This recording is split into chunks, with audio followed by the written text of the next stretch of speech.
Hi. Okay, so let's see now the logic program in working condition.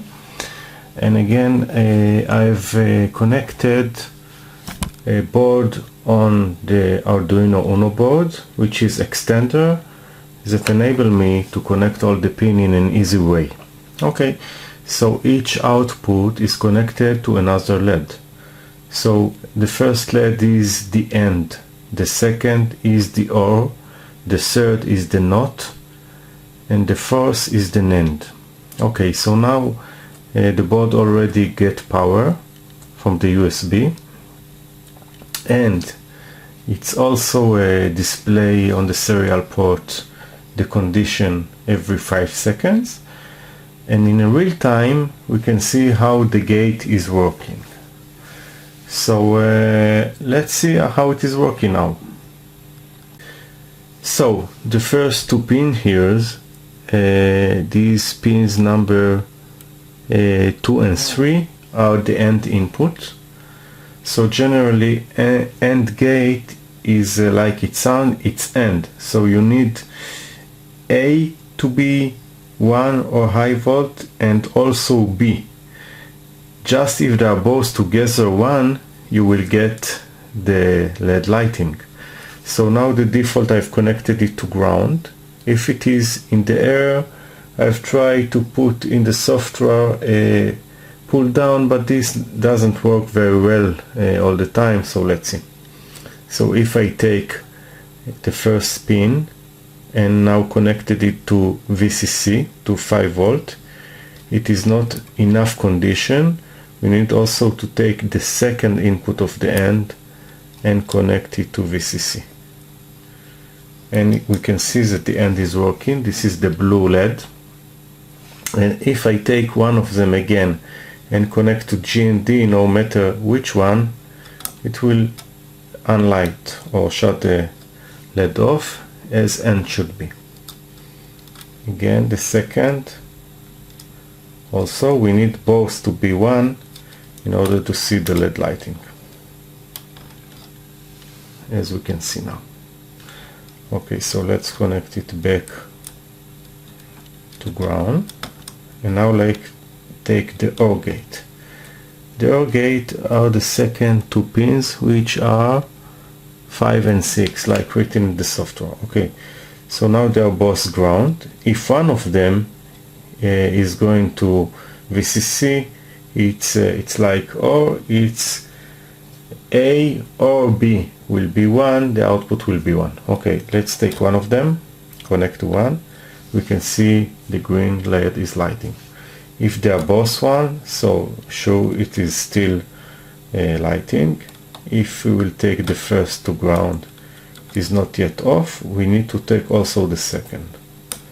So this is the OR gate. And now we have the NOT gate. The NOT gate is input number 8, like written in the software. It's now connected to VCC. So because it is 1, the output is not the input.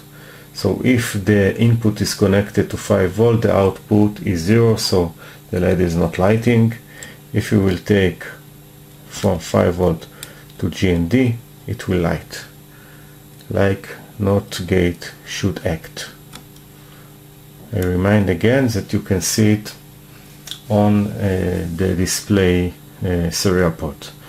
Now the last one is the NAND gate. The NAND is like, we can say it is AND and NOT together. This means if AND need both input to be 1 in order to get 1 at the output, so NAND need both input to be 1 in order to get 0 at the output. Okay, so this is the reason that both are connected to 1. This is the condition, the only condition to be 0 at the input. If I will take each one of the input and connected it to GND, so it will light. Let's see. And as we can see, this is the NAND lighting. If both GND, it is still lighting. So I took not the correct wire. This is the correct wire. So if one of them or both of them are connected to ground, it will light. If one of them connected to VCC, this is not enough condition to let the NAND off. We need both to be at 5 volt in order to unlight the LED. Okay, so thank you. You can use it to learn how the logic gate are working. Disclaimer: these are not the only gates. We have also 3 another gates that are not in this session, let's say, not written in this software, which are the NOR gate, the XOR gate, and the XNOR gate. Okay, so we are not talking about this 3 additional logic gate. Maybe I will extend the video later to make also this logic as well in another software. The reason is that I didn't have enough digital input. I have also analogs that I can use, but again, it is not enough to cover all the gates. So we have here only AND, OR, NOT, and NAND. And again, how it is working. AND gate condition to be true at the output of 5 volt, we need both input to be true.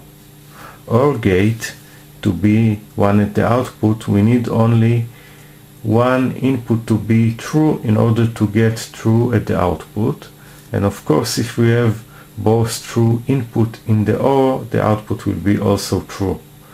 NOT is just the opposite. If we will get 0 at the input, we will have 1 at the output. If we will have 1 at the input, we have 0 at the output. And NAND is exactly the opposite of AND, because it is AND NOT. This is how NAND acts, meaning we need both input at NAND to be 1 in order to get 0 at the output. And only if just of the AND input is 0, we will get 1 at the output. Okay, thank you for now. Bye bye.